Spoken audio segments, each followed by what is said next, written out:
Bonsoir à vous tous. Merci beaucoup de votre présence en aussi grand nombre. Avant de débuter la séance, permettez-moi de revenir, bien sûr, sur des événements passés et à venir de la ville de Mascouche. Tout d'abord, le 2 février dernier, c'était le grand rassemblement hivernal au parc du Grand Coteau. 3000 personnes se sont déplacées pour profiter des joies de l'hiver et des nombreuses activités offertes sur le site. Les partenaires, participants, bénévoles, animateurs et toute l'équipe derrière l'organisation ont permis de remettre 2000 $ à l'organisme Centraide de la Naudière. Annie et toute votre équipe de bénévoles, merci beaucoup du travail que vous avez fait. Eugène, Bertrand et Louise ont participé. Le 2 février dernier, le club de judo Mascouche a accueilli la finale régionale des Jeux du Québec en judo. Cet événement a rassemblé entre 150 et 200 athlètes de la Naudière, des Laurentides, de Montréal et de la Mauricie. Les athlètes vainqueurs auront le privilège de représenter la délégation de la Naudière à la finale provinciale des Jeux du Québec. C'est M. le Promaire qui a été représenté le conseil. Le 5 février, encore M. le Promaire était présent à l'Assemblée générale annuelle du Festival des arts de Mascouche, anciennement le Festival de peinture de Mascouche. Le 7 février, c'était l'ouverture officielle d'un nouveau commerce à Mascouche, le Voltizone. Donc, c'est un gymnase évolutif pour les jeunes et les familles. Cours de parcours, de Ninja Warriors, de Ninja Fit. Donc, M. Jolicoeur et M. Côté ont eu la chance de faire souvent le parcours, et moi j'ai tombé. Le 9 février, c'était la course du défi 21, donc au profit de l'Association des enfants trisomiques de la Naudière. Monsieur le Promaire est encore présent. C'était le 9 février aussi la première édition de la classique de Ringuette-les-Moulins au parc Gérard-Pesan. Le 9 février aussi, c'était donc il y a eu 400 jeunes cadets de la région de la Naudière et des Laurentides ont été accueillis par l'escadron 757 de Mascouche pour la compétition sportive. C'est moi qui ai eu le plaisir d'y aller. Le 11 février, afin de souligner les journées de la persévérance scolaire, donc vous voyez aujourd'hui les élus, ils portent des macarons ou bien sûr un ruban, même les employés que je remercie. J'ai eu la chance d'en remettre quelques-uns aux gens ici. C'est pour souligner la semaine de la persévérance scolaire du 11 au 15 février. Le comité persévérance scolaire Les Moulins tenait son gala des ambassadeurs. Les jeunes ont été honorés pour les efforts dont ils font preuve quotidiennement pour leur réussite scolaire. Cette semaine, des activités spéciales se dérouleront à la bibliothèque également. Nous portons d'ailleurs, comme je vous ai dit tantôt, le ruban. D'ailleurs, c'est important de le spécifier, cette journée-là est rendue une journée nationale, mais elle a été d'abord et avant tout créée ici, à Terrebonne, Mascouche, donc chez nous, et maintenant c'est rendu une journée nationale, donc pour favoriser la persévérance scolaire, un projet de chez nous. Vous étiez au Carrefour familial, dans le temps qu'il allait faire Carrefour jeunesse, excusez. 11 février, c'est le premier ministre, M. Legault, donc M. Michaud était là aujourd'hui pour nous représenter, a fait l'annonce de l'ajout de 246 lits de soins de courte durée à l'hôpital de Gardeur pour réduire le temps d'attente. Donc, on est très contents, très, très heureux de cette annonce. Ça fait longtemps qu'on l'attend.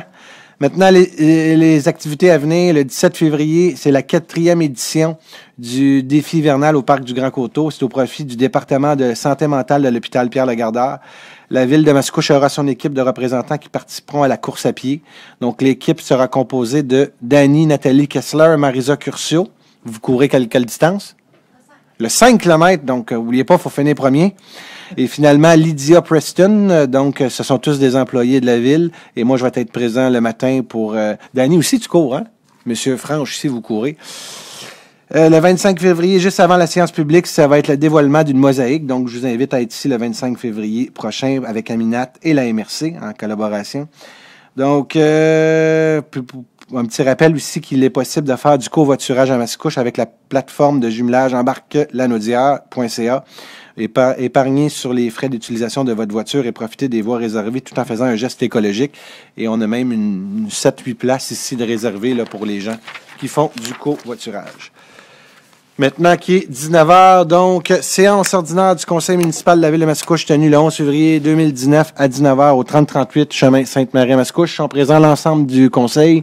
Monsieur le directeur général Sylvain Chevrier, le directeur général adjoint et gestion du territoire, Monsieur André Pratt, le directeur général adjoint service aux citoyens, Monsieur Francis Villeneuve, le directeur du service du greffe, Monsieur Rénal Martel, le directeur du service de l'aménagement, Monsieur Johan Champagne, la directrice du service des communications, comment qu'ils nomment les autres? Communication, Mme Marisa Curcio, la directrice du cabinet du maire, Mme Sylviane Dufolco, les attachés politiques, format quorum, bien sûr, par le maire Guillaume Tremblay. Donc, avant d'adopter l'ordre du jour, je vous demanderai, s'il vous plaît, de vous lever pour 1 minute de silence.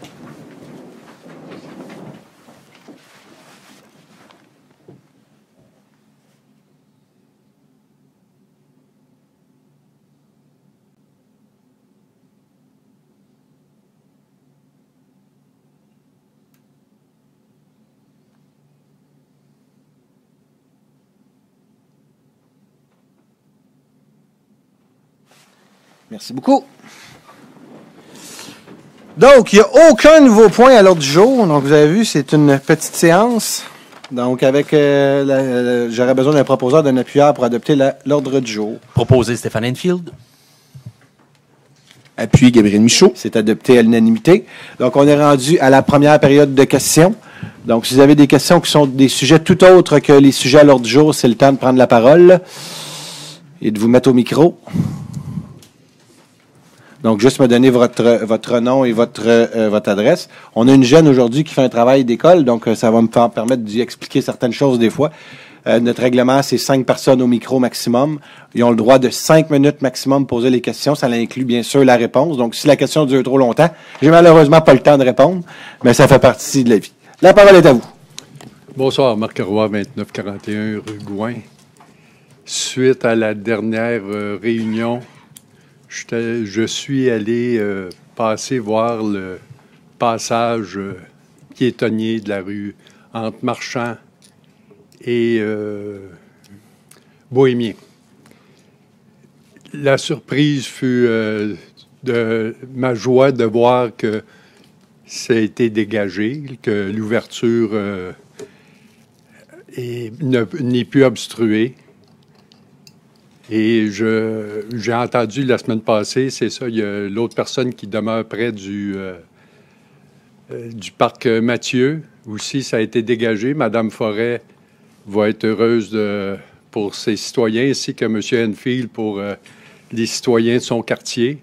Et M. Monahan qui a trouvé que la personne qui faisait ses multiples demandes pendant 4 ans était persistante, a été finalement exaucée.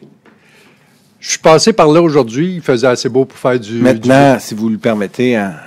Je vais faire ma question. Je vais arriver à ma question. Allez-y, non, mais ce que je voulais dire, c'est que ça a été déneigé. Ça a été une erreur. Non, je voulais vous taquiner. Allez-y. La parole est à vous, après 4 ans. La parole est à vous. Je suis passé justement aujourd'hui. Je fais attention, même en vélo, c'était une belle journée où on sait qu'il y a eu des spots de glace. Et je regardais justement sur la rue Marchand. Je sais bien que...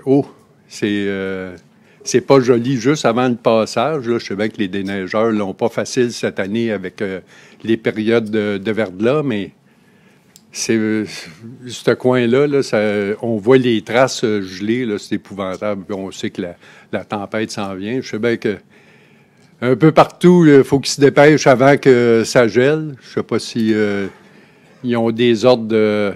Ah oui, en passant pour le passage de la rue Marchand, l'autre côté, sur la rue Bohémien, on voit que le déneigeur tasse la neige, amène ça vers près du passage. Je sais pas pourquoi qu'ils ne mettent pas. Il y a un beau petit rond-point qui sert pas. Il y a personne qui passe là-dessus. Il pourrait en mettre un peu de neige dans ce rond-point-là, mais il vient l'accumuler près de l'entrée. Au moins dégagé. C'est pas trop pire, mais quand même... Est-ce que c'est ça? Est-ce que pour le déneigement des rues, est-ce que il y a des façons que ça soit plus efficace pour que ce soit déglacé pour dans les périodes de verglas? Est-ce que vous le demandez aux déneigeurs? Je vous remercie beaucoup de votre question. Écoutez, c'est clair d'être précis que, comme vous l'avez mentionné, c'est pas la meilleure hiver qu'on a au Québec. Quand vous regardez le nombre de carambolages qu'on a eu sur nos autoroutes, c'est assez difficile de demander à nos petites rues. Nous, on appelle ça des rues P3, donc des rues vraiment de quartier d'être aussi bien déneigées avec l'état des... Vous savez, on passe de 6 à moins 16, donc ça gèle, il y a de la pluie. Cependant, faut se promener. Moi, je me suis promené à travers Terrebonne, Repentigny, en fin de semaine, Charlemagne. J'ai été jusqu'à Blainville, Mirabel, et je peux vous dire une chose, on n'est pas parfait, mais je pense qu'on peut se dire qu'en somme, on n'est pas si pire dans les conditions.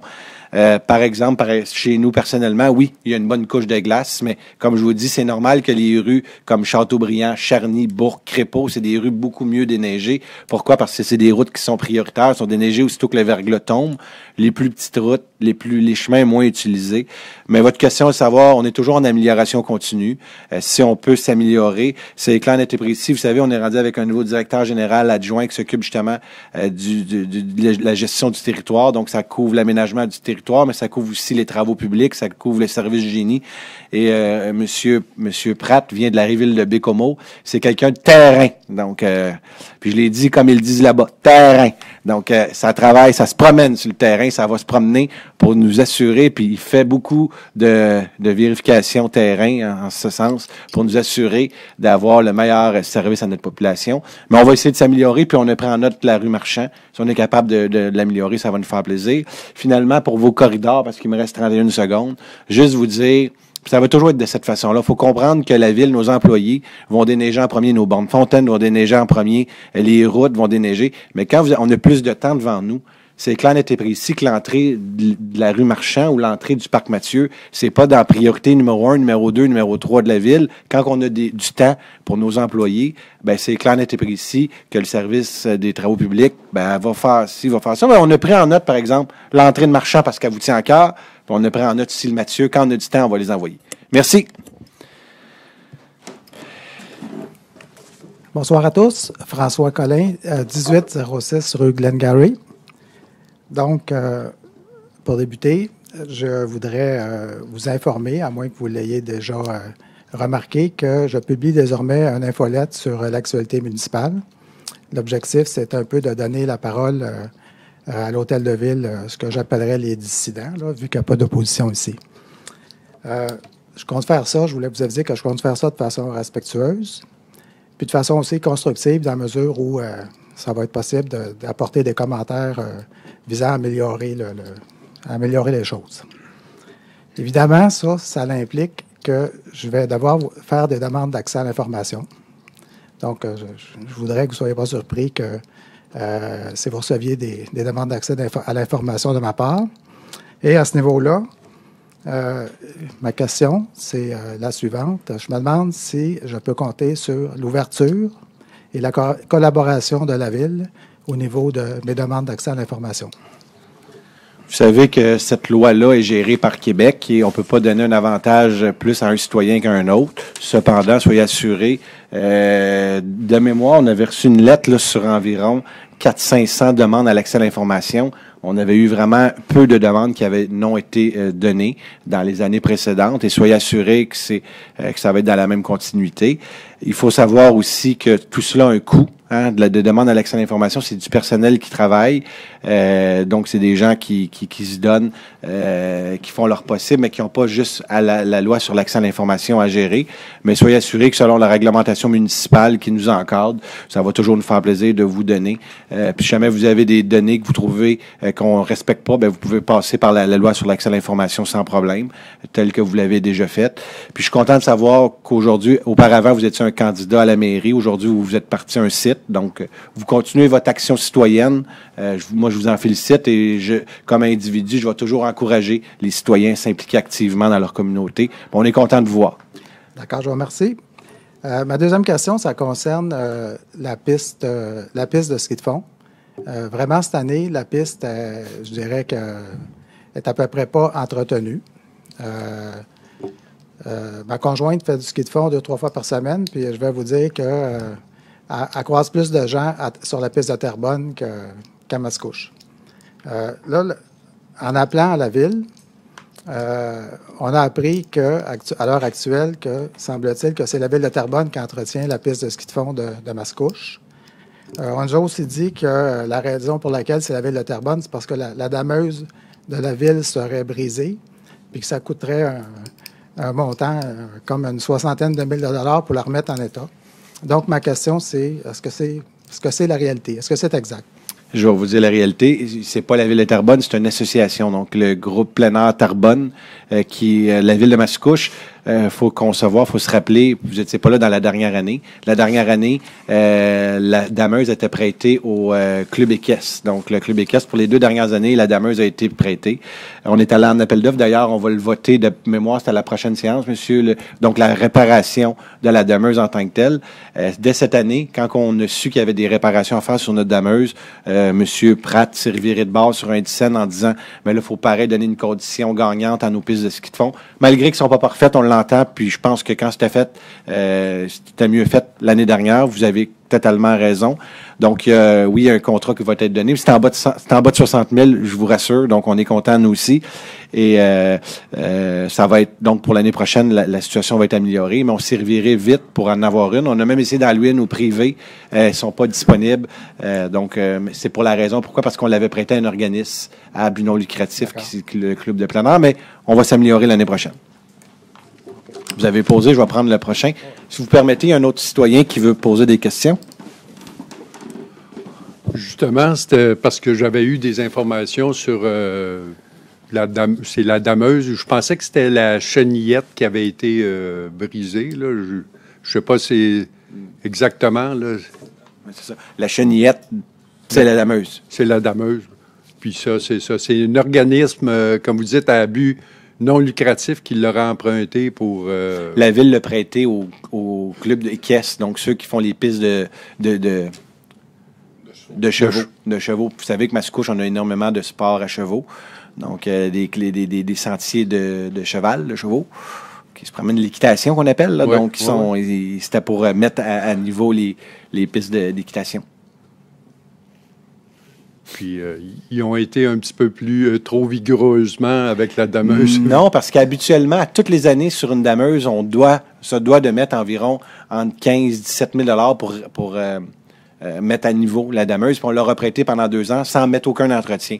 Donc, quand elle est revenue à nous, c'est toujours de l'argent qu'on met annuellement sur une Dameuse. Vous savez, une Dameuse, c'est beaucoup de technique. Hein?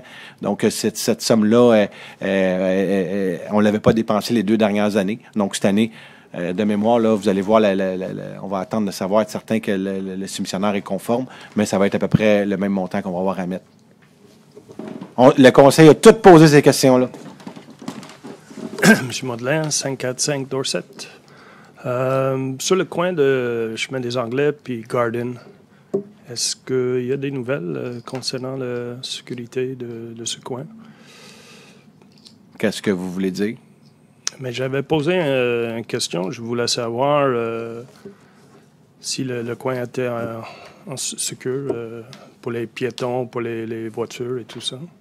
Garden et Chemin des Anglais, oui. Ben écoutez, il n'y a pas de problématique de piétons en tant que tel, parce que vous avez un stop au coin de Garden et C'est parce qu'il y a des voitures qui stationnent toute la journée. Maintenant, l'hiver. En tout cas, c'est pour vous. C'est juste... Je vous demande s'il y a un problème ou pas. Avez-vous eu des appels, M. Monahan? Parce que si vous avez des problématiques, parlez-en. M. Monahan n'a aucun appel à cet égard-là. Donc, moi, je demande parce que je vois ce coin. Je vois l'école à côté, les enfants qui retournent, il n'y a pas de trottoir, il y a des voitures qui stationnent maintenant les 2 côtés à cause de, je ne sais pas pourquoi, mais avant, il n'y avait pas sur le coin. Alors, les gens qui tournent, par exemple... On n'a pas de problématique. On n'a pas eu d'écho que c'était problématique. Le conseiller du quartier ne reçoit aucun appel. Le cabinet du maire n'a reçu aucun appel. Mais si jamais vous avez des gens qui vous disent, il y a un conseiller municipal dans le secteur qui s'appelle M. Monahan, gênez-vous pas, dites-leur d'appeler. Puis si vous voulez, après, il peut vous donner son numéro de téléphone. Mais on n'a pas d'écho de problématique. OK. Concernant l'évaluation pour les taxes et tout ça, c'est tous les 3 ans qu'ils font de nouveaux évaluations. Pour les gens qui ont reçu leur compte de taxes, il y a comme une évaluation sur la maison, puis une évaluation qui est faite sur le terrain. Pour ceux qui ont eu une baisse de valeur de leur maison et une augmentation de la valeur de terrain, est-ce qu'il y a un problème avec ça ou... vous savez que l'évaluation des résidences faite par une firme indépendante, c'est pas la ville qui s'occupe de ça, c'est complètement une firme indépendante et ça une chance que c'est comme ça parce que on n'augmenterait pas les taxes, mais on ferait juste augmenter la valeur des maisons. Donc, c'est de là que le gouvernement du Québec a statué que c'est des firmes indépendantes. Donc, aucunement la ville s'occupe de savoir les maisons, l'augmentation des maisons. Cependant, à ce niveau-là, quand l'évaluateur passe, lui, il regarde quelquefois l'extérieur de la maison, il regarde le terrain, mais surtout, il regarde la valeur marchande. Donc, il regarde les maisons aux alentours, combien qui ont été vendues.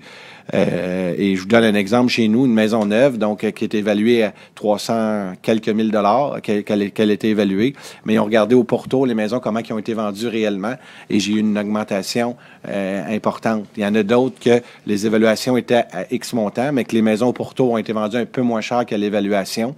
Donc, ils ramènent ça. Mais ça, c'est vraiment fait par une firme indépendante. Et si vous avez des questionnements beaucoup plus en profondeur, je vous invite, vous avez un téléphone qui est écrit sur votre compte de taxes, qui est écrit si vous voulez contester. Ben non, c'est pas pour contester parce que je comprends pas. C'est juste pour apprendre. Ben c'est ça, lui va vous l'expliquer. La personne qui a fait l'évaluation, vous pouvez l'appeler. Il y a une partie de vos taxes qui s'en va à l'évaluation municipale. Si vous avez une question, pour savoir comment que ça fonctionne, gênez-vous pas, appelez-le. Parce que là, en général, il n'y a pas de problème. Si les citoyens, leur maison est évaluée en baisse, alors ben, bon an, mal an, les maisons de Mascouche ont toutes augmenté environ de 1,5 de mémoire, 1,5 d'augmentation moyenne. Les condos, par exemple, à Mascouche, ont moins 0,80. Ça, pourquoi? Parce qu'il y en a beaucoup. Ça, c'est l'offre et la demande. Moi, le conseil puis la direction n'ont aucun pouvoir là-dessus. Mais c'est sûr, sans moyenne, vous avez les maisons augmentées de 1,5 ben ça veut dire qu'il y en a qui ont peut-être augmenté de 15 puis il y en a d'autres qui ont descendu de 5 il y en a d'autres qui ont augmenté. Puis bon an, mal an, quand vous faites la moyenne, ben vous avez une moyenne pour les maisons. Mais si vous voulez savoir la technicalité, c'est pas moi qui ai évalué la maison, c'est pas personne ici, c'est vraiment une firme indépendante. C'est pour ça que sur votre compte de taxe, vous avez le téléphone. Je vous invite, puis votre question est pertinente, expliquez pourquoi qu'elle a augmenté ou elle a descendu. Appelez la firme, ils vont tout vous expliquer le détail en profondeur. Je vous remercie beaucoup. Je suis prêt à prendre le prochain intervenant. Tantôt, vous avez parlé du covoiturage.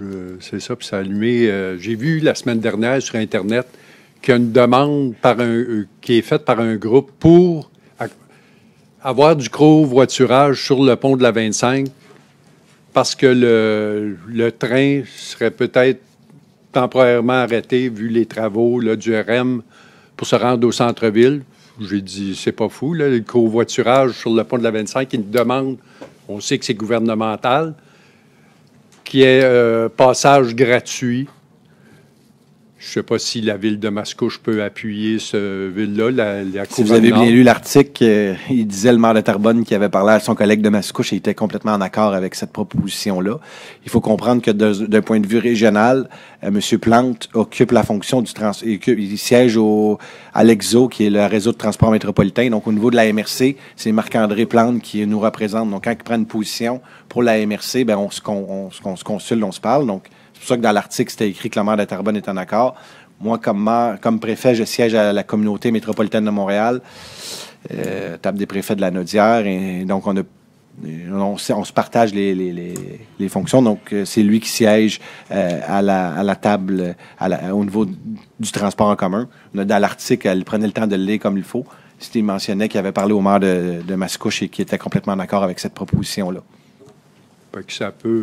Ça peut arriver, là, je ne sais pas. Là, je suppose qu'il va y avoir des discussions avec le gouvernement. Mais ce qui est dit, au fond, c'est que tant et aussi longtemps avec le train de l'Est, là, qu'on peut avoir certaines problématiques pour se rendre à Montréal, mais pour faciliter les choses, donc c'est les gens qui feraient du covoiturage qui pourraient avoir l'accès au pont de la 25 gratuitement.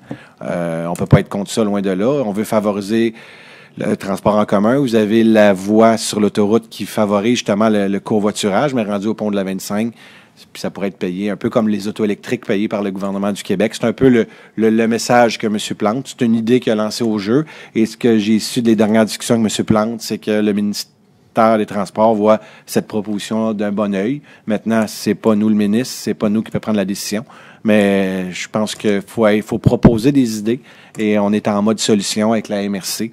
Et c'est en ce sens-là qu'on y travaille. Bon, justement, aussi, à propos de ça, pour le pont de la 25, j'avais suggéré à M. Lemay de peut-être d'abolir les frais là, de membres de l'autoroute 25 qu'on pourrait payer facilement par la carte de crédit. En passant, on a toutes des puces électroniques sur les cartes de crédit. Si vous êtes... ouais, je veux dire, en étant... On l'a déjà, ça, sans vous renoter. Vous payez un compte, puis vous l'avez. Vous l'avez déjà, vous pouvez le faire. Allez sur a25.com, puis vous l'avez. Mais ceux qui passent une ou deux fois par année, là, j'ai dit on pourrait... Non, c'est... Oui, OK. Ça pourrait être... Parce que ça a déjà été demandé, ça, qu'il y ait un guichet là, pour payer passage unique. Là, puis ça pourrait être... La Ville pourrait même... les MRC des moulins pourraient l'exiger ou le demander au gouvernement là, que ça se fasse. D'accord. L'étude de circulation.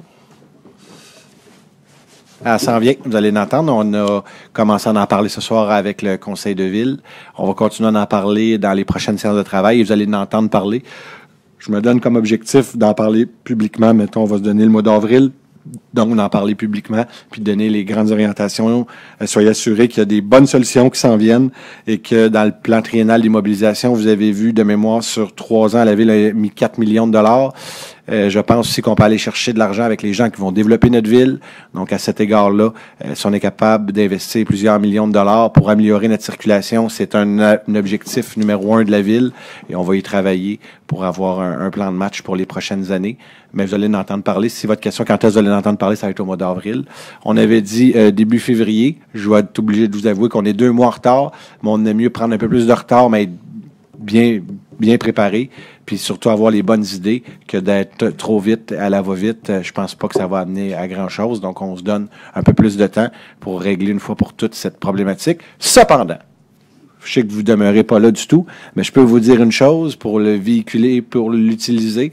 La semaine dernière, vendredi, ils ont installé au coin de Sainte-Marie-la-Montémasson un système qui détecte quand vous avez des véhicules qui sortent de l'ancienne école La Ménage. À côté, vous avez un centre d'achat. Donc, la lumière ne devient pas verte tant aussi longtemps qu'il n'y a pas un véhicule qui est dans l'attente. Et je peux vous dire que dans le noyau villageois, là, il y a une amélioration vraiment importante. Je vous invite à l'utiliser. Vous allez le voir le soir en sortant.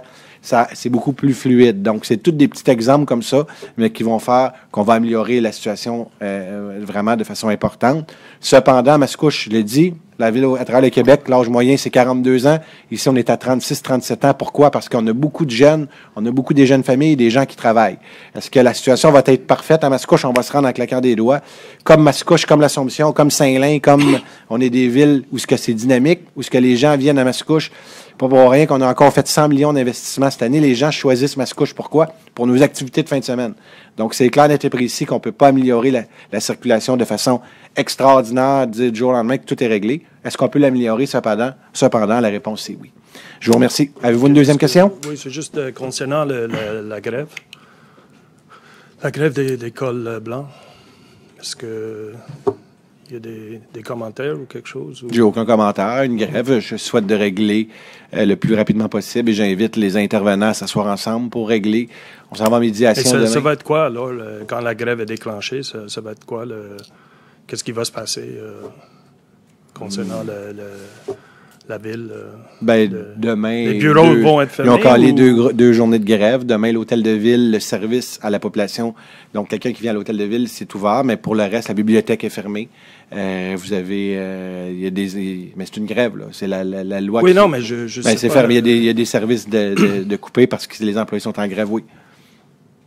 Ah, OK.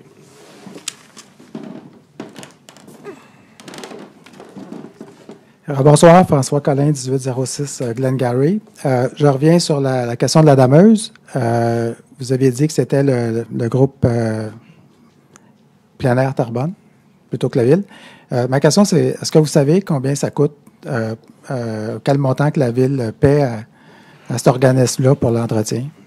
Si vous voulez, on peut vous revenir avec la réponse à la prochaine séance avec plaisir. D'accord, c'est tout. Merci. Merci. On va continuer la séance. Point numéro 3, 3.1. Au niveau de l'approbation du procès-verbal, il est proposé d'approuver le procès-verbal de la séance du 28 janvier 2019 tel que rédigé et présenté en abrogeant toutefois la résolution portant le numéro 190128-19. Proposé Jean Jolicoeur. Appuyé Stéphane Enfield. C'est adopté à l'unanimité. Point de la direction générale, aucun point ce soir.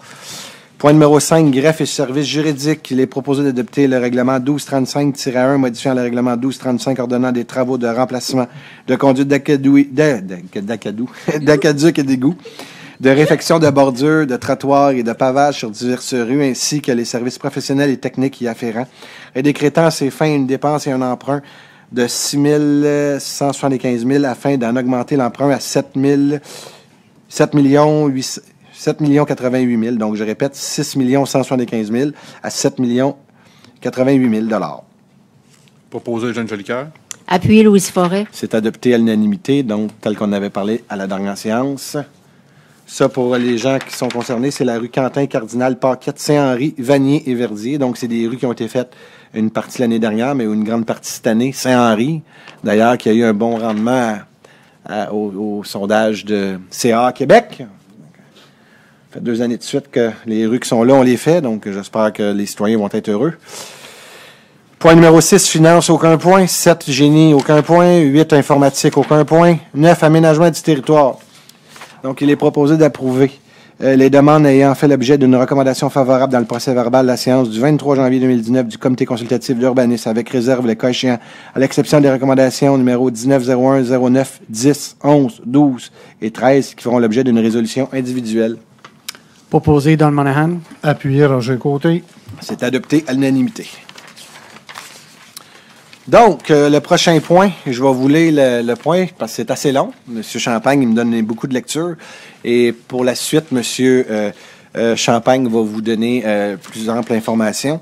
Donc, vous allez vous souvenir que la Ville, on a adopté un projet, un règlement concernant les projets particuliers de construction, de modification et d'occupation d'un immeuble. On appelle en langage d'urbanisme un PPC-moi. Donc, monsieur, c'est le premier qu'on vote ce soir. Donc, il va y avoir une consultation publique. Je vais arrêter là parce que je suis en train de faire votre point. Vous êtes en train de me dire de me concentrer sur ce que j'ai à lire. Et c'est ce que je vais faire.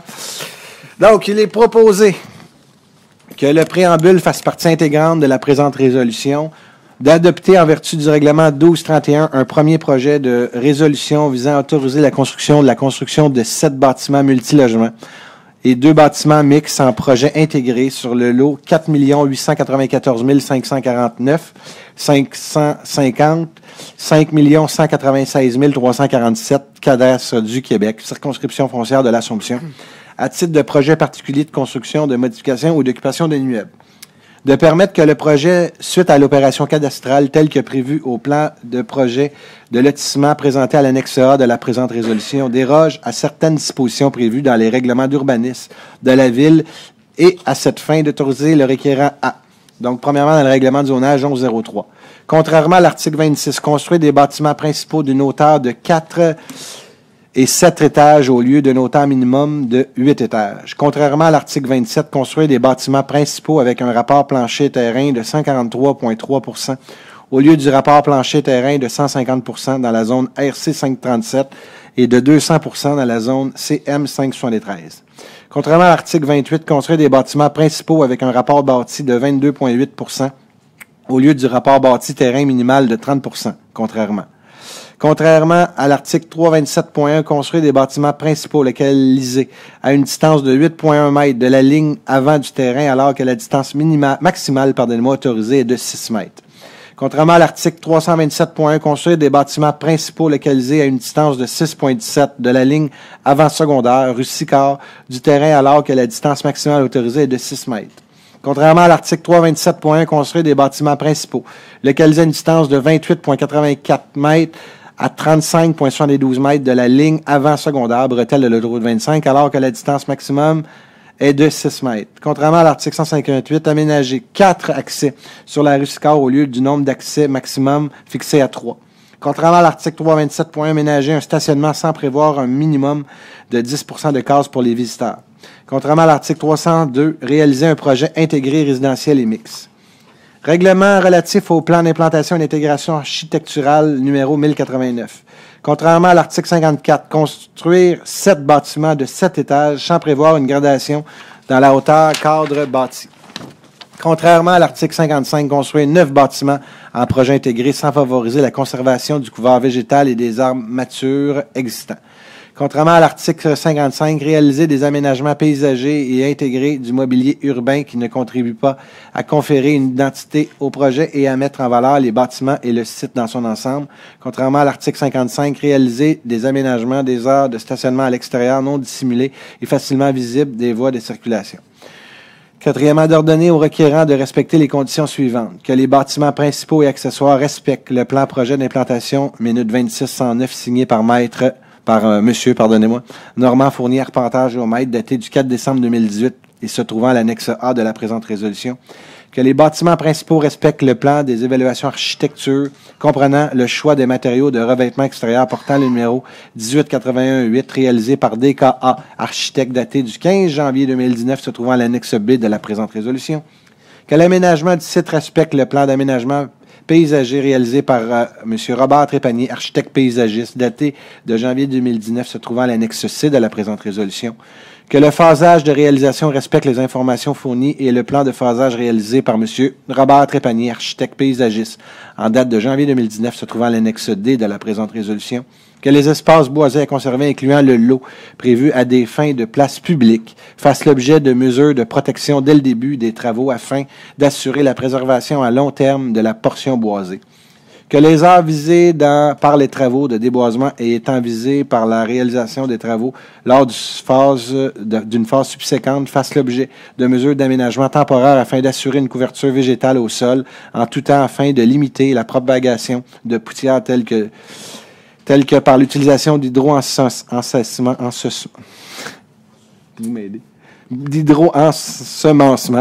ou autres procédés. C'est toujours un mot, j'ai eu de la difficulté, ça donne bien des points Scrabble, hein? Que l'aménagement de l'allée piétonne centrale donnant sur la place publique fasse l'objet d'un revêtement distinctif afin d'y créer un effet rappelant un chemin de fer. Qu'une alternance au niveau des élévations, type pour chaque bâtiment adjacent, soit prévue. Que l'architecture des 2 bâtiments mixtes incorpore des insertions en relief de revêtements métalliques noirs sur les élévations avant et arrière des bâtiments. Que l'architecture du bâtiment mixte B soit bonifiée par l'ajout de revêtements métalliques d'acier Corten au rez-de-chaussée afin de créer un effet distinctif entre la portion commerciale et la portion résidentielle. Que l'architecture des élévations latérales des bâtiments résidentiels soit modifiée par la réduction de proportions de blocs de maçonnerie, gris-pâle et d'acier corrugé blanc et par l'ajout de reliefs décrochés et autres matériaux. On continue. Vous ne pouvez pas dire qu'on n'en demande pas des choses, hein? C'est assez clair ce qu'on demande. Que l'ajout de toute enseigne fasse l'objet d'une demande de certificat d'autorisation distincte. Que la construction des bâtiments accessoires fasse l'objet d'une demande de certificat d'autorisation distincte. Que la construction des piscines fasse l'objet d'une demande de certificat d'autorisation distincte. Que les arbres feuillus à planter pour l'ensemble du projet aient un diamètre de 70 mm, mesure prise à 30 cm au sol et du collet de l'arbre. Que les arbres conifères à planter pour l'ensemble du projet aient un hauteur minimum de 225 cm, mesure prise à partir du collet. Que les dispositions réglementaires sur les appareils d'éclairage soient respectées, que les aménagements paysagers adjacents aux entrées du projet soient bonifiés afin qu'elles soient distinctives. D'ordonner aux requérants, à titre de condition à la délivrance du premier permis de construction nécessaire à la réalisation du projet, de remettre une étude acoustique réalisée par un ingénieur spécialisé dans le domaine, identifiant les mesures d'atténuation nécessaires au respect des normes réglementaires, de remettre une étude d'impact préparée par un ingénieur compétent en la matière, évaluant les impacts projetés des activités ferroviaires sur les nouveaux bâtiments en matière de bruit, de vibration, de sécurité et de toute autre contrainte pouvant nuire à la cohabitation future entre les activités ferroviaires et l'usage projeté, de remettre les plans d'implantation d'architecture et d'aménagement paysager répondant aux conditions fixées par la présente résolution, de remettre à l'autorité compétente, en plus des autres dépôts ou garanties exigibles, une garantie financière de 30 000 $ pour les travaux relatifs au bâtiment et 25 $ pour les travaux d'aménagement paysager pour chaque phase de réalisation. Ces dépôts sont transférables d'une phase à l'autre. d'ordonner au requérant d'obtenir un permis de construction spécifique à chacune des phases de construction du projet est décrite, d'ordonner au requérant, quant au délai de réalisation du projet, de débuter les travaux de construction de la phase 1 dans les 12 mois. Qu'est-ce que j'ai dit? Parfait, je vais me reprendre. Donc, je vais retourner à D. De remettre à l'autorité compétente, en plus des autres dépôts ou garanties exigibles, une garantie financière de 30 000 pour les travaux relatifs au bâtiment et de 25 000 pour les travaux d'aménagement paysager. C'est beau, M. Enfield? J'ai bien dit. Pour chaque phase de réalisation, ces dépôts sont transférables d'une phase à l'autre, d'ordonner au requérant d'obtenir un permis de construction spécifique à chacune des phases de construction du projet décrit, d'ordonner au requérant, quant au délai de réalisation du projet, de débuter les travaux de construction de la phase 1 dans les 12 mois suivant l'entrée en vigueur de la présente résolution, de compléter les travaux d'aménagement paysager prévus à chaque phase de réalisation dans les 6 mois suivant la fin des travaux de construction de chaque bâtiment. En cas d'impossibilité de compléter les travaux pour les conditions climatiques, un délai supplémentaire pourra être accordé jusqu'au 15 juin de l'année suivante. D'ordonner que le projet respecte, si aucune dérogation spécifique n'a été accordée par la présente résolution, toute autre norme prescrite dans un règlement d'urbanisme de la ville. La présente résolution entre en vigueur conformément à la loi. Et c'est proposé par... Proposé Jean Jolicoeur. Appuyé Don Monahan. C'est adopté à l'unanimité. Donc, avant de céder la parole, juste remercier le service de l'aménagement. Vous savez, c'est le premier projet dans notre TOD, donc en face de la gare. Vous savez, c'est des orientations du gouvernement, donc de mettre beaucoup de densité à l'approche d'une gare, donc pour favoriser l'utilisation des trains, du train, tout le transport en commun. Donc, on est très fiers du projet qui est proposé ici, un projet qui respecte en beaucoup de projets là, le principe des projets TOD. Je vais laisser maintenant la parole à M. Champagne. Merci, M. le maire. Donc, effectivement, résolution qui semble un petit peu complexe. Peut-être juste avant d'expliquer le projet, peut-être expliquer un petit peu le principe de ce qu'on appelle le PPC-moi. Le PPC-moi, c'est effectivement ce qu'on appelle des projets particuliers, donc de construction, modification ou occupation d'un immeuble. C'est un règlement qui est discrétionnaire et qui permet effectivement d'autoriser des projets spécifiques qui, étant donné leur complexité ou leur envergure, donc la nature même du projet, fait en sorte que c'est difficile de les encadrer par ce qu'on appelle un zonage traditionnel. De façon générale, lorsqu'on est en zonage traditionnel, on va autoriser dans un grand secteur plusieurs dispositions, avec un ensemble de règlements, le zonage, le plan d'implantation sur l'intégration architecturale. On va donner des dérogations mineures spécifiques à un projet. La particularité de ce qu'on appelle le PPC-moi, c'est que ça vient englober l'ensemble de ces éléments-là à même une seule résolution qui est nommée par le conseil municipal. Il y aura par contre dans la séquence, on va le voir un petit peu plus en détail, une consultation publique spécifiquement sur le projet. Donc, le principe, c'est vraiment un zonage qui est directement rattaché à un projet spécifique et non pas à un ensemble de zones. Donc, c'est des dispositions qui vont uniquement viser un terrain, un projet particulier et non pas un grand secteur. De façon générale, c'est des projets qui sont souvent complexes et qui ont plusieurs éléments qui sont dérogatoires ou non conformes, mais qui viennent rencontrer les objectifs qu'on s'est donnés au niveau du plan d'urbanisme. Donc, c'est des projets qui sont souhaitables, qui sont particulièrement intéressants, mais pour lesquels une mécanique réglementaire dite standard serait un petit peu trop complexe. Donc, de façon générale, on va voir le projet. Essentiellement, on est directement face à la gare de Mascouche, donc aux intersections de l'avenue de la Gare et de la rue Sicard. On est directement dans le cœur de ce qu'on appelle le TOD de Mascouche, donc le Transit Oriented Development. C'est vraiment un secteur où est-ce qu'on vise de la densification pour permettre à la plus de population possible de bénéficier des avantages de la proximité du transport en commun. C'est un projet qui autorise 7 bâtiments résidentiels de 7 étages, donc les 7 bâtiments qui sont localisés à l'arrière du terrain. On a l'avenue de la Gare qui est vraiment dans la portion droite de l'écran. On a 2 bâtiments à l'avant qui sont des bâtiments de type mixte, donc à la fois commerciaux et résidentiels, rez-de-chaussée commerciaux et étages supérieurs résidentiels. L'intégration également d'une place publique qui sera aménagée par la ville de Mascouche dans le cadre du projet. Donc, on est vraiment dans le cœur du secteur. L'idée, c'est d'en faire un nouveau quartier pour l'ensemble des résidents. On voit une vue axonométrique, en fait, du projet, là, avec les 7 étages des bâtiments et les 4 étages dans la portion avant, avec certains décrochés au niveau du commercial. C'est un projet qui comporte plus de 500 unités résidentielles, donc c'est un projet clairement structurant pour la ville de Mascouche. On voit les vues ici, une perspective de la rue Sicard. On a une autre perspective où est-ce qu'on voit les cours intérieurs à l'intérieur même du projet. Donc, c'est un projet qui va intégrer également des piscines, des bâtiments d'accueil, différents services pour les gens qui vont être à l'intérieur des unités résidentielles d'habitation. on a la vue, la percée visuelle de la place publique avec, comme on le mentionnait, différents services de proximité pour le secteur, donc restaurants qui peuvent être autorisés, des commerces de type boulangerie, et ainsi de suite. Donc, différents services pour les résidents. Autre vue également. Donc, même chose au niveau du premier étage, qui est une vocation commerciale de la place publique. Il y a différentes conditions, effectivement, qui sont à respecter, donc d'où la lourdeur de la résolution qui a été mentionnée, qui vient entériner l'ensemble des dispositions réglementaires qui vont être applicables au projet et l'ensemble de conditions. À titre d'exemple, on en parlait tout à l'heure, mais il y a vraiment une phasage, une séquence de réalisation qui est entérinée. On vient gérer la qualité des aménagements paysagers, le type de matériaux qui va être mis en place dans le projet. Donc, c'est vraiment un ensemble d'approbations qui vient être réalisé. En termes de séquence approbation réglementaire, le PPC-MOI, c'est un outil qui est particulier. On est présentement, effectivement, à l'étape du premier projet de résolution. Donc, c'est un premier projet, comme on le mentionne, qui a été lu par M. le maire. Il y aura une consultation publique qui va exposer l'ensemble des paramètres du projet, qui aura lieu en date du 27 février 2019. Par la suite, il y aura effectivement un second projet de résolution qui sera adopté avec ou sans modification selon les commentaires qui auront été divulgués lors de la consultation publique. Et on vise à approuver de façon finale le projet en date du 20 mars 2019. Merci beaucoup, M. Champagne. Remercions aussi la communauté métropolitaine de Montréal. Vous savez, tout autour des gares, on appelle ça des TOD, donc en français, on appelle ça des développements orientés sur le transport. On a eu une première subvention de 100 000 pour nous accompagner, pour justement mettre notre planification de l'avant. Pour la ville de Mascouche, c'est un bon début. Vous savez, quand vous vous promenez sur les autoroutes, vous voyez des gares, les développements sont partis. Nous, on a pris notre temps pour le partir, mais je peux vous dire que à terme, ça va être un beau milieu de vie. Et je remercie aussi les gens du secteur de M. Jolicoeur. Vous savez, il y a présentement près de 2000 portes dans le secteur de la gare qui n'ont pas de service de proximité.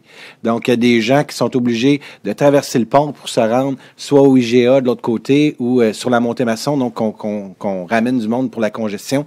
C'est une demande pour avoir se promener là, il n'y a pas longtemps, dans un exercice électoraliste qu'on appelle, et les gens nous demandaient, on veut avoir du commerce, on veut du commerce de proximité. Donc ça, c'est vraiment le TOD. Un TOD, c'est qu'on dit d'avoir de l'habitable, mais aussi des commerces de proximité. Donc ça va être l'arrivée, ça va amener des services de proximité pour ces gens-là. Je remercie vos citoyens, M. Jolicoeur, pour la patience qu'ils ont eue. On aurait pu avoir des projets, les faire rapidement, mais on a pris le temps de bien faire les choses. Et aujourd'hui, mais je pense que c'est une belle annonce, quelque chose de bien qui va commencer au pourtour de la gare. Donc merci beaucoup. De la collaboration. Puis, Johan, j'aimerais ça que vous remerciez votre service parce qu'ils en ont travaillé une shot. Mais aujourd'hui, c'est un beau projet. C'est des services qui s'en viennent pour ces gens-là. Et aussi, il faut se le dire, c'est un investissement de près, il y a 7 taux, je pense que c'est 7 fois 7, un peu plus de près de 50 millions de dollars d'investissement à la ville. Quand vous calculez 5 millions, mais c'est plus que 7, mais ça m'avait dit 7-8 millions par taux. 90 millions, 50 millions, 90, vous êtes plus optimiste. Moi, j'aime mieux des fois. Mais si on parle de près de 100 millions d'investissement, on s'entend que c'est beaucoup de revenus de taxation aussi pour la ville, que ça va nous aider pour payer les projets. Tantôt, on parlait d'investissement. Donc, c'est beaucoup d'investissements qui s'en viennent pour la municipalité, mais pour être capable de bonifier les services. Donc, c'est beaucoup d'investissements, mais qui vont pouvoir servir à à l'ensemble de notre population. Donc, merci beaucoup. Surtout avec l'arrivée du Centro-Parc, toutes les entreprises qu'on rencontre, je peux vous dire, il y en a beaucoup qui nous demandent où est-ce que notre monde va pouvoir se loger. Donc, ça aussi, je vous dis, Mascouche est partie, ça va bien. Pour les gens qui sont là, je vois la jeune étudiante qui est là, je pense que c'est important aussi. Toutes les propositions, les bonifications qu'on a nommées ce soir, ça a tout été vu au comité consultatif d'urbanisme. Donc, M. Monahan est le président, M. Côté est le vice-président du comité consultatif d'urbanisme. Il y a 6 citoyens. Donc, quand on a amené ce projet-là, donc eux sont venus donner leur opinion citoyenne. Donc, il y a beaucoup plus de citoyens que d'élus sur ce comité. Eux autres donnent leur idée, sont venus bonifier le projet, puis on a eu beaucoup de recommandations qui sont à l'intérieur de ça. Et le conseil, après, adopte les propositions qui viennent du CCU. Et il y a une consultation le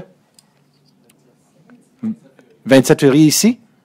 Ici même, et c'est le promoteur, donc c'est le promoteur qui va venir expliquer c'est quoi son projet. Donc, vous n'avez rien à faire, vous êtes les bienvenus ici même à venir, bien sûr. 9.3, il est proposé d'adopter le règlement numéro 1085-8 modifiant le règlement de plan d'urbanisme numéro 1085 afin d'y ajouter une nouvelle sous-orientation visant la préservation des espaces verts situés dans les secteurs centraux. Proposé Roger Côté. Appuyé Don Monahan. C'est adopté à l'unanimité. Monsieur Champagne. Merci, Monsieur le maire. Donc, brièvement, en fait, c'est une modification réglementaire qui vient effectivement modifier le plan d'urbanisme. Le plan d'urbanisme, c'est vraiment le document maître de planification de la ville de Mascouche. Donc, c'est le document qui vient donner les grands objectifs, les grandes orientations au niveau de l'aménagement du territoire. On a adopté à la ville de Mascouche un plan directeur des milieux naturels qui est un document de planification qui vient assurer la conservation de certains espaces verts sur le territoire de la ville de Mascouche. Donc, il y a différentes cibles de conservation qui ont été établies dans le cadre de ce plan-là. La modification réglementaire, ce qu'elle vient faire, c'est essentiellement identifier différents secteurs centraux pour lesquels il y aura des dispositions particulières pour s'assurer justement de l'atteinte de ces objectifs de conservation-là. Il y a eu déjà une assemblée publique de consultation qui a eu lieu en date du 23 janvier 2018. Donc, on est vraiment à l'étape finale d'adoption de la modification réglementaire et on vise une entrée en vigueur le 13 mars 2019. Confirmé avec vous, M. Champagne, c'est ça que le Conseil a demandé, de garder plus d'espace que de boisé. Donc, auparavant, c'était 10 d'espace boisé. On augmente. L'orientation, c'est de garder davantage d'espace boisé. C'est important de se le rappeler aussi que dans notre plan stratégique de développement durable, Mascouche, présentement, on a 37 à travers d'espace boisé. Et en vision 2030, 35, pardonnez-moi, c'est d'avoir encore 34 d'espace boisé. Donc, oui, il va y avoir du développement à Mascouche, mais c'est pas vrai qu'il va en avoir de tout azimut. Donc, notre objectif, c'est vraiment que notre carte d'entrée, la forêt, avec tout ce qu'on fait au niveau de l'environnement dans la ville, il faut donner aussi l'exemple, mais qu'on veut vraiment et sincèrement que dans 2035, dans le plan stratégique de développement durable, que la forêt soit encore fortement présente. C'est notre carte d'entrée. On va attirer les citoyens et venir profiter de la forêt, toutes les forêts qu'on a ici à Mascouche. On va améliorer nos pistes de ski de fond, par exemple. C'est un bon point.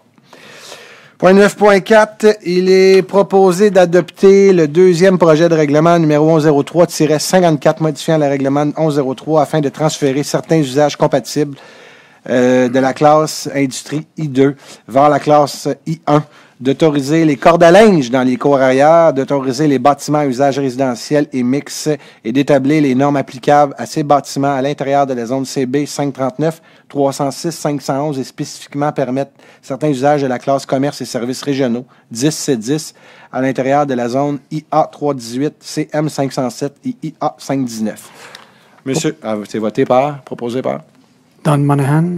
Appuyé Roger Côté. C'est adopté à l'unanimité. Monsieur Champagne.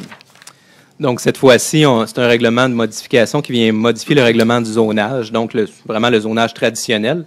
Il y avait trois grandes thématiques dans la modification réglementaire. C'est un règlement qu'on appelle un omnibus, c'est-à-dire que ça comprend plusieurs petits éléments qui sont modifiés, mais trois grandes lignes. La première, c'est d'autoriser certains usages à l'intérieur du secteur du Centro-Parc, donc certains usages de classification industrielle, sous réserve d'un autre règlement qu'on va voir juste un petit peu plus loin, qui est l'usage conditionnel. On vient préciser l'autorisation pour les cordes à linge sur l'ensemble du territoire. C'est une petite coquille qu'il y avait au niveau réglementaire, mais effectivement, dans certains secteurs où on demandait à enfouir les fils électriques, on n'autorisait pas les cordes à linge dans ces secteurs-là. Donc, évidemment, on est une ville verte, on veut favoriser ce type de mesures-là. Donc, on est venu corriger la situation au niveau réglementaire. Et finalement, le troisième volet, c'est d'autoriser une certaine mixité fonctionnelle sur la montée maçon, c'est-à-dire d'autoriser des bâtiments qui vont être à la fois résidentiels et commerciaux pour favoriser vraiment un meilleur milieu de vie sur cette artère qui est actuellement commerciale. L'adoption est même principe. Il y a eu une assemblée publique de consultation en date du 23 janvier. On est présentement à l'adoption du second projet, donc une version révisée, qui est susceptible toujours d'approbation référendaire. Donc, il y aura un avis dans les journaux à cet effet. Et on vise une approbation à la séance du Conseil de la MRC de mars 2019. Merci beaucoup, M. Champagne. On est rendu au 9.5. Il est proposé d'adopter le règlement numéro 1104-8, modifiant le règlement 1104 afin de supporter la mise en œuvre du plan directeur des milieux naturels et afin de modifier les dispositions relatives à la cession des terrains pour fin de parc. Proposé Don Monahan. Appuyé Roger Côté. C'est adopté à l'unanimité. M. Champagne. Cette fois-ci, c'est le règlement de lotissement qu'on vient modifier. Donc, le règlement de lotissement, c'est le règlement qui vient gérer toutes les opérations cadastrales. Donc, tout ce qui est subdivision d'un terrain, la façon de le subdiviser, la superficie qui va être requise. On vient modifier, encore une fois, deux grandes thématiques. La première, c'est supporter la mise en œuvre du plan directeur des milieux naturels. Notamment, on vient augmenter les superficies lors d'une opération cadastrale lorsqu'il y a un milieu humide qui est sur le terrain ou à proximité du terrain, toujours dans une optique de conservation. On vient également, et M. le maire le mentionnait brièvement, augmenter le principe des contributions pour fin de parc en passant le seuil exigé de 10 à 17 %. Le principe des contributions pour fin de parc, c'est que lorsqu'il y a un développement d'un grand terrain, il y a une portion du terrain qui doit être soit cédée en superficie ou en montant représentatif et qui s'en va dans un fonds dédié pour l'aménagement de parcs. Donc, toujours dans une optique de conservation, de s'assurer d'avoir des espaces verts de qualité. C'est un nouveau pouvoir habilitant qui nous a été octroyé par un projet de loi récent et qu'on vient mettre en vigueur pour s'assurer de l'atteinte des objectifs.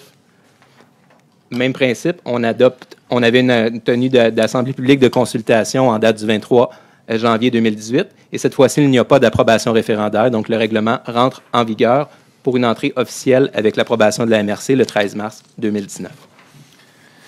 Merci beaucoup, M. Champagne. Donc, à 17 pourquoi qu'on est arrivé à ce chiffre-là? Il faut comprendre que dans le Grand Montréal métropolitain, il y a un objectif à 17 Donc, eux autres, c'est pour quelle année, M. Champagne? C'est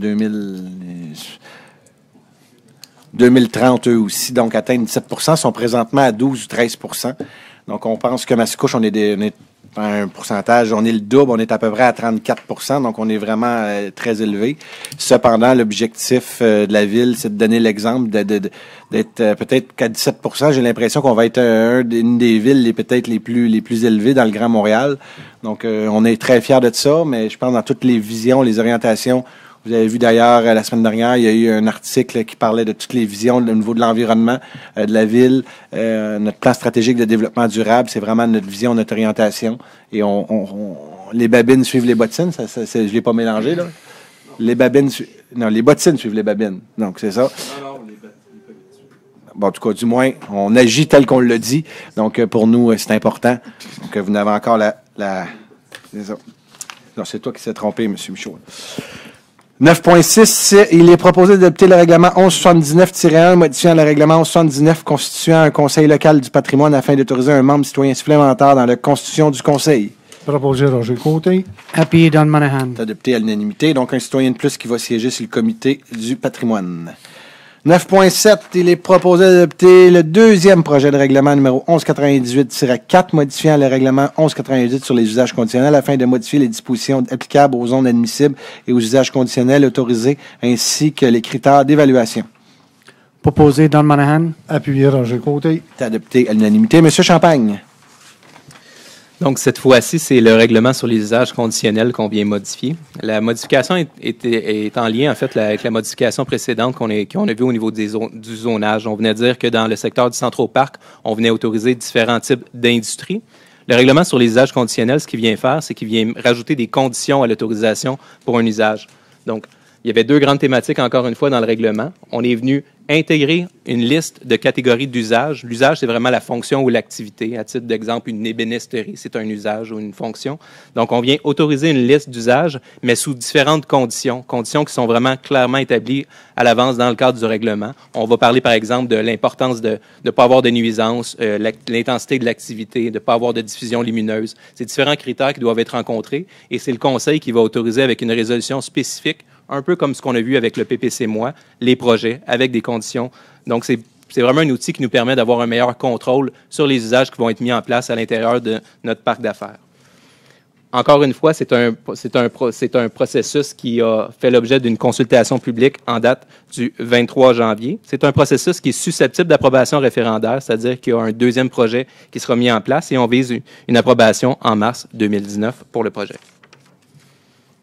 Merci beaucoup, M. Champagne. Donc, avant de nommer, vous savez, il y a eu des présentations, il y a eu des consultations publiques. Le 23 janvier, c'était M. Monahan qui est alors représenté le conseil. Il y a eu 2 citoyens qui sont venus assister pour les 4 consultations qu'on a parlé. Donc, merci beaucoup aux citoyens qui ont participé aux consultations. 9.8, il est proposé de nommer M. Éric Rousseau à titre de membre citoyen au sein du conseil local de patrimoine, que cette nomination soit effective dès l'entrée en vigueur du règlement 1179-1. Proposé Roger Côté. Appuyé Don Monahan. Et c'est adopté à l'unanimité. Point numéro 10, au niveau de l'environnement, il est proposé d'adjuger le contrat MAS 2019-2204 relatif à la conception du stationnement public dans le cadre du noyau villageois à Nature Action Québec au montant de 53 390 $. C'est un service qui est exempt de taxes. Selon les conditions de son œuvre datée du 20 décembre 2018, d'en imputer la charge au règlement d'emprunt 1237.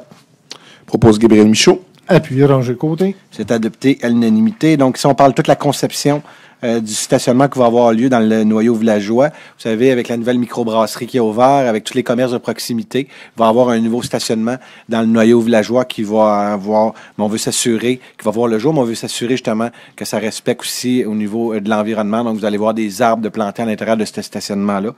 Et on a eu une subvention pour ça, monsieur, donc, de la même montant qui vient du Québec? Qui vient de Québec de 53 390. Donc, la Ville a reçu une subvention de 50 du montant. Point numéro 10.2. Il est proposé d'autoriser le maire, Guillaume Tremblay, le directeur du service de l'environnement et du développement durable, à signer le protocole d'entente de service en annexe à intervenir entre la Ville de Mascouche, Remblayage, Chalterra et Les Hébert afin d'effectuer des activités de décontamination volontaire, d'enfouissement et de stockage des sols contaminés de qualité AB et de reboisement sur le lot 5 472 413. Proposé Eugène Jolicoeur. Appuyé Annie Mailloux. C'est adopté à l'unanimité. Donc, je suis pas sûr qu'il y avait des gens qui étaient présents, mais les médias étaient là. C'est le terrain sur le chemin... c'est quoi? Cabane Ronde, donc sur Cabane Ronde.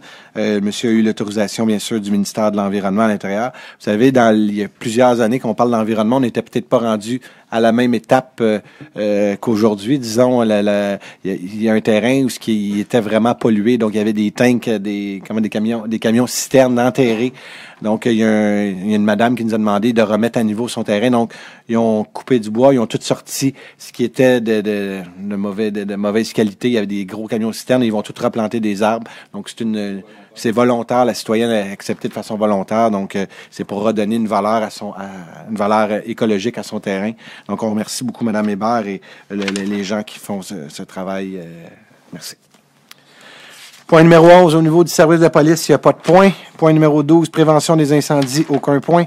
13, travaux publics, bâtiments, parcs et espaces verts. Il est proposé d'approuver au contrat MAS 2017-2035 relatif à la collecte et au transport des matières résiduelles pour les villes de Mascouche et de Terrebonne.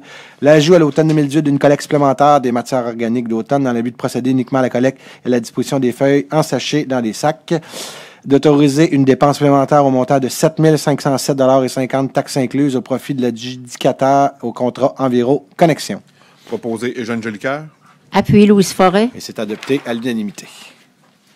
Point numéro 13.2. Il est proposé de renouveler pour une année additionnelle aux mêmes termes et conditions du contrat MAS 2017-2060 option 1 pour l'année 2019 à Napa pièce d'auto Terrebonne pour le montant approximatif de 60 000 taxes incluses, de renouveler pour une année additionnelle aux mêmes termes et conditions contrat MAS 2017-2060 option 2 pour l'année 2019 à MacPec pour un montant maximum de 20 000 taxes incluses, pour un montant approximatif, pardonnez-moi, de 20 000 taxes incluses. Troisièmement, de renouveler pour une année additionnelle aux mêmes termes et conditions au contrat MAS 2017-2060 option 3 l'année 2019 à l'entreprise MacPec pour un montant approximatif de 8 000 taxes incluses, de ne pas renouveler l'option 4 pour l'année 2019-2020 à l'entreprise Fastenal. Proposé Eugène Jolicoeur.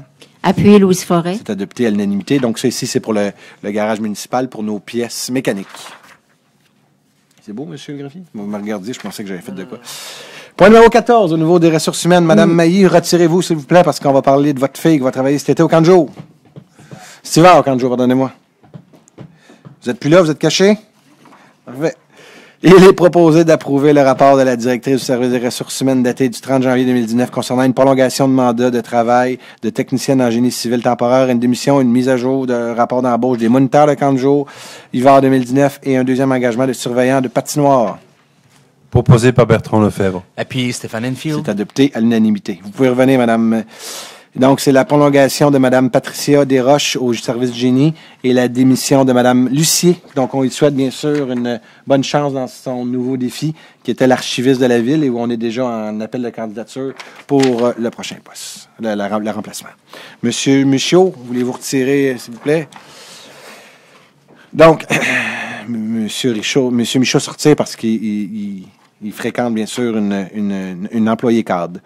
Donc, indexation 2019, structure salariale des employés cadres. Il est proposé d'indexer la structure 2018 de 2 pour l'année 2019 des employés cadres et ce rétroactivement au 1er janvier 2019, de modifier l'article 5 ou 6 des contrats des membres du cabinet du maire pour leur octroyer le même niveau d'indexation que le personnel cadre. Proposé Louise Forêt.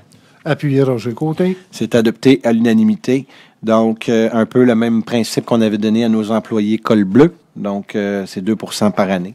Donc, c'est le même principe qu'on met pour l'ensemble de nos employés. Point numéro 15, communication 15.1. Il est proposé d'approuver le procès-verbal de la séance ordinaire du 26 novembre 2018 du comité de la toponymie de la ville de Mascouche, à l'exception du point 2.3. Proposé Louise Forêt. Appuyé Annie Mailloux. C'est adopté à l'unanimité. Comité de la toponymie, c'est ceux qui s'occupent des noms, les rues, les noms des bâtiments, donc des parcs, merci. J'essaie de vous rendre ça un peu plus... pour que vous ayez des choses à parler dans votre travail d'école. Point numéro 15.2, il est proposé de remplacer le second paragraphe de la résolution numéro 150-706-26 par le suivant, que le comité de la toponymie soit composé de Madame Louise Forêt, d'un représentant du service de la culture et de la vie communautaire, d'un représentant du service des communications et d'un représentant du service de l'aménagement du territoire. Proposé Eugène Jolicoeur. Et appuyé par Bertrand Lefebvre. C'est adopté à l'unanimité. C'est vous qui gérez ce comité-là, Madame Forêt? Pas qu'il y ait de chicane, hein? C'est bon, excellent. Point numéro 16, culture et vie communautaire. Il est proposé d'autoriser la modification du protocole d'entente pour la location et le prêt d'une salle située au 215 Chemin des Anglais afin de prolonger la durée de l'entente avec le Théâtre Côte-à-Côte jusqu'au 31 mars 2019. Proposé Annie Mailloux. Et appuyé par Bertrand Et Lefebvre. c'est adopté à l'unanimité. Nous sommes maintenant rendus à la période de questions. S'il n'y a pas de questions, avant la levée de l'Assemblée, permettez-moi juste de souligner une petite précision. Donc, l'hôtel de ville, demain, n'est pas complètement ouvert. Donc, pour les 2 prochaines journées, l'accueil va être ouvert. Cependant, aucune transaction pourra être effectuée sur place. Donc, les cadres rentrent toutes à l'hôtel de ville. Il va y avoir un accueil, mais par exemple, le service, si vous venez payer une contravention ou, par exemple, vos taxes, ça sera pas permis. Les employés sont en grève. Maintenant que ça c'est dit, j'aurais besoin d'un proposeur pour la levée de l'Assemblée. Stéphane Enfield, je propose la levée de l'Assemblée. Appuyé Annie Mailloux. C'est adopté à l'unanimité. La prochaine séance va avoir lieu le 25 février 2019. Merci.